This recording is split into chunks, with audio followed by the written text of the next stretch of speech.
হযরত আবি উমামা রাদিয়াল্লাহু তাআলা আনহু হতে বর্ণিত, তিনি বলেন রাসূলুল্লাহ সাল্লাল্লাহু আলাইহি ওয়াসাল্লামকে এক লোক জিজ্ঞাসা করেন, হুজুর মাল ঈমান, ঈমানটা কি জিনিস? আল্লাহর নবী বললেন, ভালো কাজ করতে তোমার মনে যদি ভালো লাগে, খারাপ কাজ করতে তোমার মনে যদি খারাপ লাগে, নেকির কাজ করতে তোমার মনে যদি আনন্দ দেয়, পাপের কাজ করতে তোমার মনে যদি কষ্ট দেয়, নেকির কাজ পুণ্যের কাজ করতে তোমার মনে যদি আনন্দ লাগে, ফুর্তি লাগে, আর পাপের কাজ করতে গুনাহের কাজ করতে যদি মনে যদি কষ্ট লাগে, আল্লাহর নবী জানিয়ে দিলেন এটাই হলো তোমার ঈমান। عن أبي أمامة أن رجلا سأل رسول الله صلى الله عليه وسلم ما الإيمان قال إذا سرتك حسنتك وإذا ساءتك سيئتك فأنت مؤمن رواه أحمد। আমার ভাইরা, আল্লাহর নবীকে জিজ্ঞাসা করা হলো, হুজুর ঈমানটা কি জিনিস? আল্লাহর নবী বললেন, ভালো কাজ করতে, নেকির কাজ করতে, সৎ কাজ করতে, সহযোগিতা করতে যদি তোমার মনে আনন্দ জাগে, এটাই তোমার ঈমান। আর পাপের কাজ করতে, গুনাহের কাজ করতে যদি তোমার মনে কষ্ট লাগে, তাহলে আল্লাহর নবী জানিয়ে দিলেন এটাই হলো তোমার ঈমান। যেমন নামাজ পড়তে ভালো লাগে, দান সদকা করতে ভালো লাগে, সৎ উপদেশ দিতে ভালো লাগে, দান সদকা করতে ভালো লাগে, একজনের সাথে ভালো আচরণ করতে ভালো লাগে, আত্মীয়তার সাথে সম্পর্ক ঠিক রাখতে ভালো লাগে, পিতামাতার সাথে সৎ ব্যবহার করতে ভালো লাগে, আল্লাহর নবী জানিয়ে দিলেন এটাই হলো তোমার ঈমান।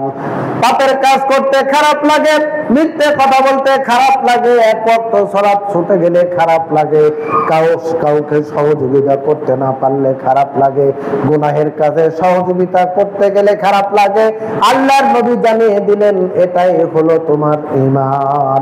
আরেকদিন আরেক লোক নবীকে জিজ্ঞাসা করেছেন, হুজুর ঈমানটা কি জিনিস? আল্লাহর নবী বলেছেন, আমানতু বিল্লাহি ওয়া মালাইকাতিহি ওয়া কুতুবিহি ওয়া রাসূলিহি ওয়াল ইয়াউমিল আখির ওয়াল কদরি খায়রিহি ওয়া শাররিহি মিনাল্লাহি তাআলা।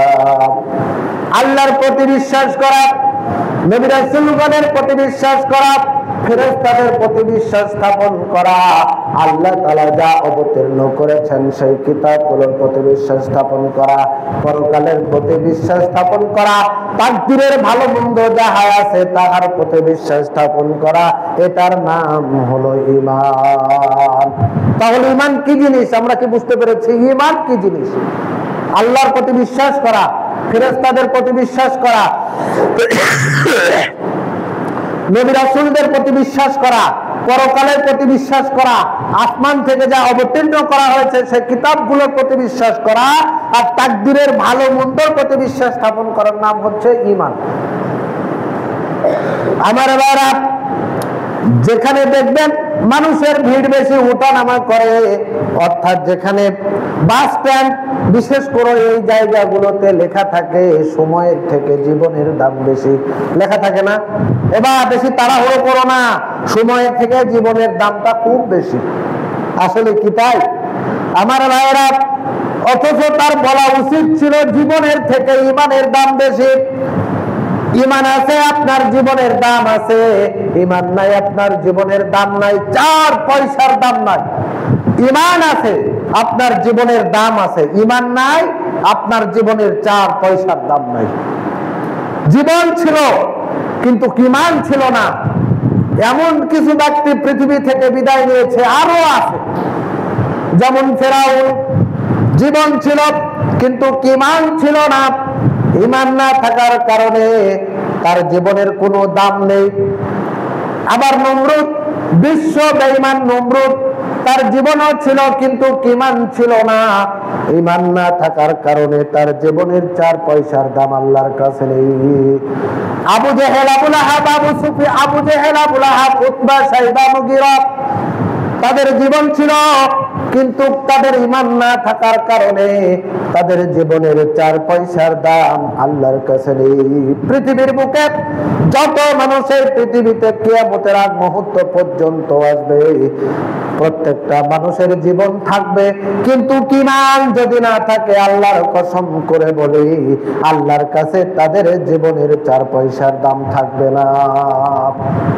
ঈমান যদি না থাকে তাহলে কোন মানুষের দাম আল্লাহর কাছে 4 পয়সা নেই, হোক না সে পৃথিবীর সবচাইতে বড় রাজত্ববান, ধনবান, বিত্তশালী, অর্থশালী, প্রতিপত্তি, সবচাইতে ক্ষমতাধর, ক্ষমতাশালী, অথচ তার এই জীবন আছে কিন্তু ঈমান নেই। আল্লাহর কাছে তার এই প্রতিপত্তি দিয়ে, তার এই অর্থ দিয়ে, বিত্ত দিয়ে আল্লাহর কাছে সে দাম অর্জন করতে পারবে না।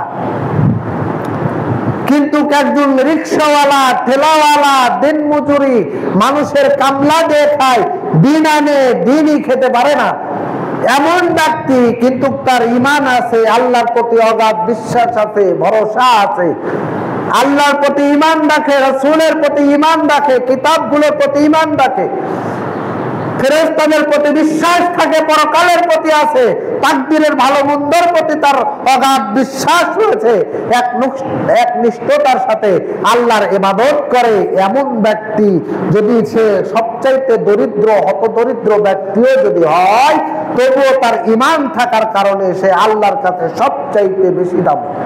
সুবহানাল্লাহ বিহামদিহি। আল্লাহ রাব্বুল আলামিন বলেছেন, ইন্নাল্লাযীনা আমানু ওয়া আমিলুস সলিহাতি কানাত লাহুম জান্নাতুল ফিরদাউসি নুজুলা। আল্লাহ বলেছেন, নিশ্চয় যারা ঈমান আনয়ন করেছে, পাশাপাশি আমলে সলেহ করেছে, ঈমান আনার কারণে এবং পাশাপাশি আমলে সলেহ করার কারণে, ঈমান আনার আমলে সলেহ করার কারণে আমি আল্লাহ খুশি হয়ে তাদেরকে জান্নাতুল ফেরদাউস দিয়ে দিব বলে সুবহানাল্লাহ। তাহলে ঈমান যদি কোনো ব্যক্তি আনে, পাশাপাশি শুধু ঈমান আনলে হবে না, আমলে সলেহ অর্থাৎ সৎ আমল করতে হবে, নেক আমল করতে হবে, ভালো আমল করতে হবে। এই ঈমান আনার পাশাপাশি যদি কেউ নেক আমল করে, ভালো আমল করে, সৎ আমল করে, আল্লাহ তাআলা খুশি হয়ে ঈমান আনার কারণে, সৎ আমল করার কারণে তাকে জান্নাতুল ফেরদাউস দান করে দেবেন।